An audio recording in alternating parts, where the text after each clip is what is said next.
Welcome to this explainer on macro policy in a global setting. Today, we're going to map out how the modern global economy is essentially a giant, interconnected web. A place where local policies actually trigger massive worldwide ripples. Whether a country decides to hike up taxes, slash interest rates, or maybe pump up its domestic industries, well, those decisions almost never stay within their own borders. So let's kick things off with a pretty provocative thought. Can a single domestic policy shift the entire world? Honestly, yeah.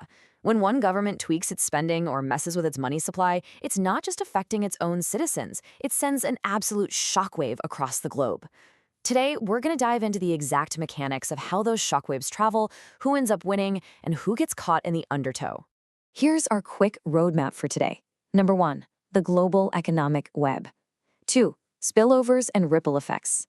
3, the beggar thy neighbor threat. 4, global policy coordination. 5, vulnerabilities in developing nations.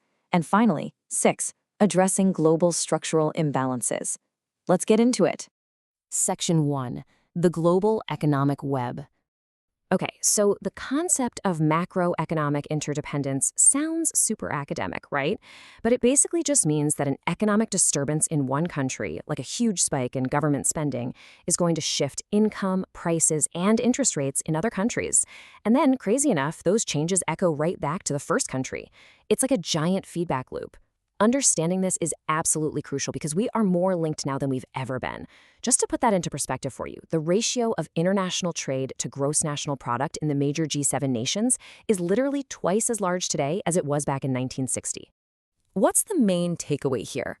As nations have grown more integrated, local leaders actually have way less control over their domestic economies than they used to.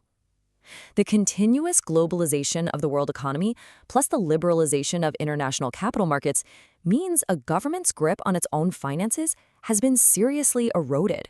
You really can't just steer your own ship anymore without factoring in the currents created by everybody else. The ocean is just too crowded. Moving on to Section 2, spillovers and ripple effects. The numbers here perfectly illustrate the measurable reality of all this interdependence. Check this out. A 10% increase in the U.S. money supply, a monetary expansion, boosts the U.S. GNP by a massive 5.3%. Sounds great for the U.S., right? But follow the data over to Japan and Germany.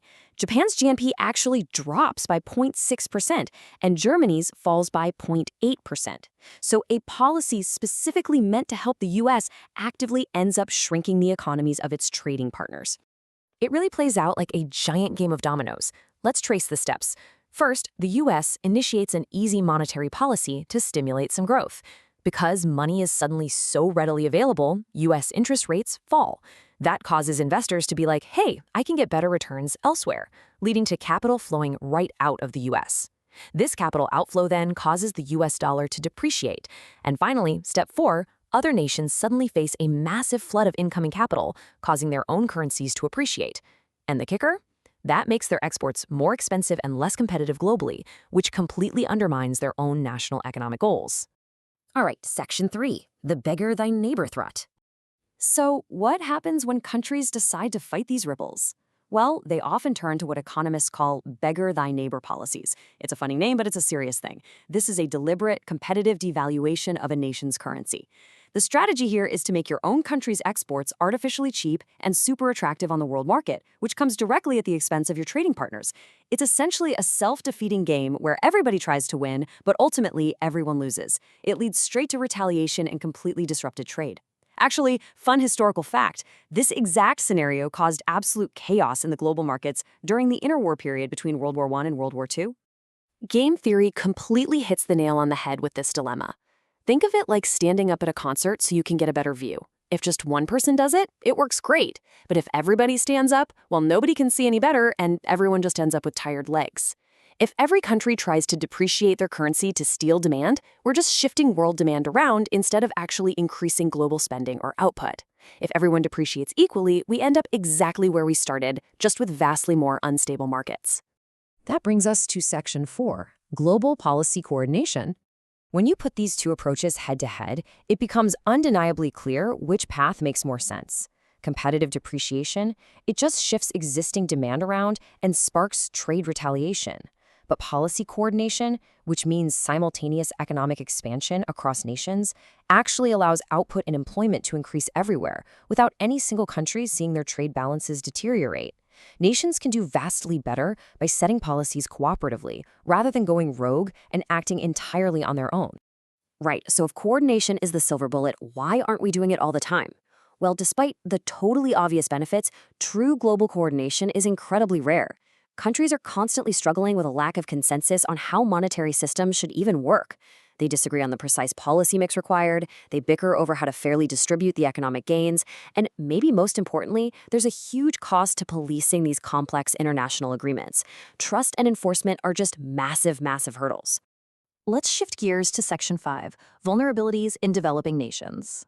I really want to ground this macroeconomic theory in human stakes. So focus on this number for a second.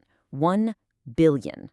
According to our sources, there are currently more than 1 billion people, that is roughly 1/6 of the entire global population, living on less than $1.25 a day. When major economies get into disputes over exchange rates and capital flows, trade dries up and international aid shrinks. And that means the resulting global instability disproportionately punishes the people who already have the least. And while some developing nations like China and India have obviously experienced rapid growth, the poorest developing countries, especially those in sub-Saharan Africa, are just caught in a trap. They're facing deep poverty, totally unmanageable international debts, economic stagnation, and an ever-widening inequality gap when compared to the rest of the world. A world where millions face such extreme poverty and starvation isn't just a tragedy, it's inherently unstable for the global economy as a whole. Finally, Section 6, Addressing Global Structural Imbalances. The international economic problems facing the world today don't exist in a vacuum. They are all deeply interrelated. We've got massive twin deficits in the US, meaning huge trade and budget deficits happening at the exact same time. Over in Europe, we're seeing slow growth and high unemployment. Japan has been dealing with stagnation for decades. Throw in intense competitive challenges from China and top the whole thing off with severe resource scarcity and environmental degradation. These aren't isolated incidents, guys. They are glaring symptoms of a fundamentally imbalanced global structure. This quote brilliantly captures the entire theme of what we've been talking about. National and regional challenges quickly become global economic problems in our interdependent world. We are quite literally all in the same boat.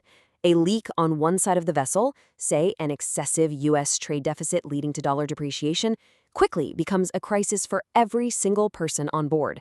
It heavily impacts developed and developing countries alike. So I want to leave you with this provocative thought to consider the next time you're scrolling through the news and see a headline about some seemingly distant international trade summit or a foreign central bank adjusting its interest rates. Will the world step up and tackle our current economic, financial, and social challenges in a spirit of mutual cooperation?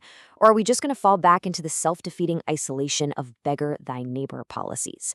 The future prosperity of our entire global web really depends on that answer. Thanks so much for joining us for this explainer, and keep exploring the incredible mechanics of our interconnected world.